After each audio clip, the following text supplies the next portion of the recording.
Hello everyone, welcome to today's session on past continuous tense. ഇന്ന് നമുക്ക് past continuous tense പഠിക്കാം. In this video, we will explore how to describe actions that were in progress at a specific moment or time in the past. Past continuous tense ഒരു നിശ്ചിത സമയത്ത് കഴിഞ്ഞ കാലത്ത് നടക്കുകയായിരുന്ന പ്രവർത്തനങ്ങളെ വിവരിക്കുവാൻ ഉപയോഗിക്കുന്നു. It is used to describe an action that was ongoing when another action occurred. മറ്റൊരു പ്രവർത്തനം സംഭവിക്കുമ്പോൾ നടക്കുകയായിരുന്ന ഒരു പ്രവർത്തനത്തെ വിവരിക്കാനും ഇത് ഉപയോഗിക്കാവുന്നതാണ്. We will look at its structure, examples and Malayalam explanations to make learning simple and effective. Past continuous tenseന്റെ structure വരുന്നത് ഇപ്രകാരമാണ്. Subject plus was or were plus ing form of the verb. ആരെ കുറിച്ചാണോ അല്ലെങ്കിൽ എന്തിനെ കുറിച്ചാണോ വാചകത്തിൽ പരാമർശിക്കുന്നത് അതാണ് subject. Here was and were are auxiliary verbs or helping verbs. Was is used with singular subjects like I, he, she, it, etc. Were is used with the plural subjects like they, we, etc. After the auxiliary verb was or were, the main verb takes the ing form. Was അല്ലെങ്കിൽ were എന്ന സഹായക ക്രിയയ്ക്ക് ശേഷം പ്രധാന ക്രിയയുടെ ing രൂപം ഉപയോഗിക്കുന്നു. Look at these examples. അവൾ ഒരു പുസ്തകം വായിക്കുകയായിരുന്നു. She was reading a book. ഇവിടെ സബ്ജക്ട് she ആണ്, അത് സിംഗുലർ ആണ്. അതുകൊണ്ട് സിംഗുലർ ഫോമിലുള്ള ഓക്സിലറി വെർബായ was ആണ് മെയിൻ വെർബിന് മുൻപായി യൂസ് ചെയ്തിരിക്കുന്നത്. ഓക്സിലറി വെർബിന് ശേഷം ing ഫോമിലുള്ള മെയിൻ വെർബാണ് വന്നിരിക്കുന്നത്. read പ്ലസ് ing, അതായത് reading. പക്ഷികൾ ആകാശത്ത് പറക്കുകയായിരുന്നു. Birds were flying in the sky. ഇവിടെ സബ്ജക്ട് ബേർഡ്സ് ആണ്, അത് പ്ലൂരൽ ആണ്. അതുകൊണ്ട് ഓക്സിലറി വെർബ് പ്ലൂരൽ ഫോമിലുള്ള വേർ ആണ് വന്നിരിക്കുന്നത്. അതിനുശേഷം മെയിൻ വെർബ് ആയ ഫ്ലൈന്റെ കൂടെ ing ചേർത്തിരിക്കുന്നു. അവൾ ഇന്നലെ വൈകുന്നേരം 7 മണിക്ക് അത്താഴം തയ്യാറാക്കുകയായിരുന്നു. She was cooking dinner at 7 p.m. yesterday. It specifies the time during which an action was happening in the past. ഇത് ഒരു പ്രവർത്തനം കഴിഞ്ഞ കാലത്ത് നടക്കുകയായിരുന്ന സമയത്തെ വ്യക്തമാക്കുന്നു.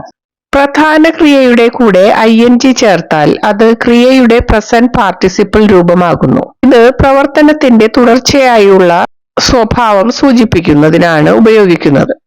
When we add the past tense form of the auxiliary verb like was or were along with the ing form of the main verb, it shows an action that was ongoing in the past. Past tense രൂപത്തിലുള്ള auxiliary verb ആയ was അല്ലെങ്കിൽ were പ്രധാന ക്രിയയുടെ ing രൂപത്തോടൊപ്പം ചേർക്കുമ്പോൾ അത് കഴിഞ്ഞ കാലത്ത് നടന്നുകൊണ്ടിരുന്ന ഒരു പ്രവർത്തനത്തെ സൂചിപ്പിക്കുന്നു. ഈ വാചകത്തിലെ സബ്ജക്ട് she ആണ്, അത് സിംഗുലർ സബ്ജക്റ്റ് ആണ്. അതുകൊണ്ട് സിംഗുലർ ഫോമിലുള്ള ഹെൽപ്പിംഗ് വെർബായ was ആണ് ഇവിടെ മെയിൻ വെർബിന്റെ കൂടെ യൂസ് ചെയ്തിരിക്കുന്നത്. അവർ പാർക്കിൽ ഫുട്ബോൾ കളിക്കുകയായിരുന്നു. They were playing football in the park. ഇവിടെ സബ്ജക്ട് they ആണ്, അത് പ്ലൂരൽ ആയതുകൊണ്ട് പ്ലൂരൽ ഫോമിലുള്ള ഹെൽപ്പിംഗ് വെർബായ were ആണ് ഇവിടെ ഉപയോഗിച്ചിരിക്കുന്നത്. മെയിൻ വെർബായ പ്ലേന്റെ കൂടെ ing ചേർത്തിരിക്കുന്നു. അവൻ ജോലിക്ക് പോകാൻ ഡ്രൈവ് ചെയ്യുമ്പോഴാണ് മഴ പെയ്യാൻ തുടങ്ങിയത്.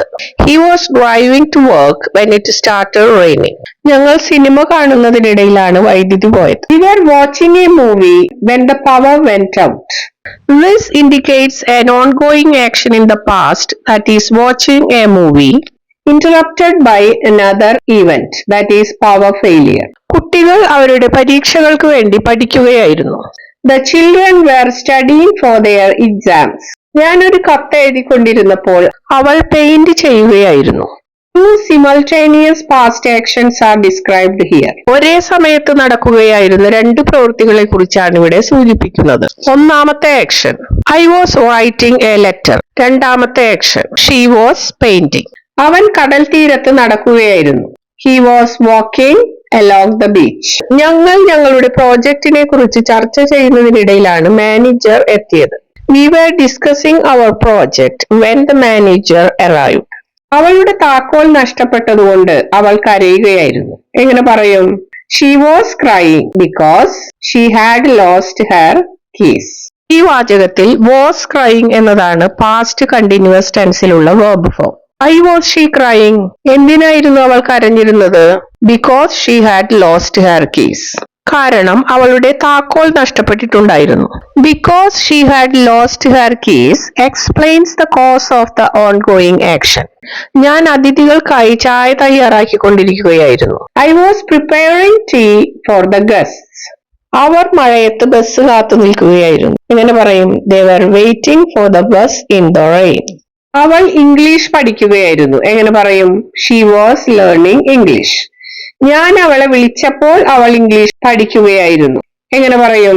She was learning English when I called her. Teacher പാഠം വിവരിക്കുകയായിരുന്നു. എങ്ങനെ പറയും? The teacher was explaining the lesson. Teacher പാഠം പഠിപ്പിക്കുമ്പോൾ വിദ്യാർത്ഥികൾ ശ്രദ്ധിച്ചുകൊണ്ടിരിക്കുകയായിരുന്നു. എങ്ങനെ പറയും? The teacher was explaining the lesson while the students were listening. ഞങ്ങൾ അവനു വേണ്ടി ഒരു സർപ്രൈസ് പാർട്ടി പ്ലാൻ ചെയ്യുകയായിരുന്നു. എങ്ങനെ പറയും? We were planning a surprise party for him. ഞാൻ എന്റെ ബാഗ് പാക്ക് ചെയ്യുകയായിരുന്നു. എങ്ങനെ പറയും? I was packing my bag. അവൻ സഹായത്തിന് വേണ്ടി വിളിച്ചപ്പോൾ ഞാൻ എന്റെ ബാഗ് പാക്ക് ചെയ്യുകയായിരുന്നു. എങ്ങനെ പറയും? I was packing my bag when he called for help. ഇവിടെ was packing എന്നതാണ് past continuous tenseലുള്ള verb form. My dear friends, that's all for today's session on past continuous tense. We learned how to use it to describe actions that were happening at a specific time in the past or interrupted by other events. I hope the examples and explanations helped you understand the tense better. Don't forget to practice and apply this tense in your sentences. See you in the next video where we will continue our journey through tenses. Thank you for watching. Have a wonderful day.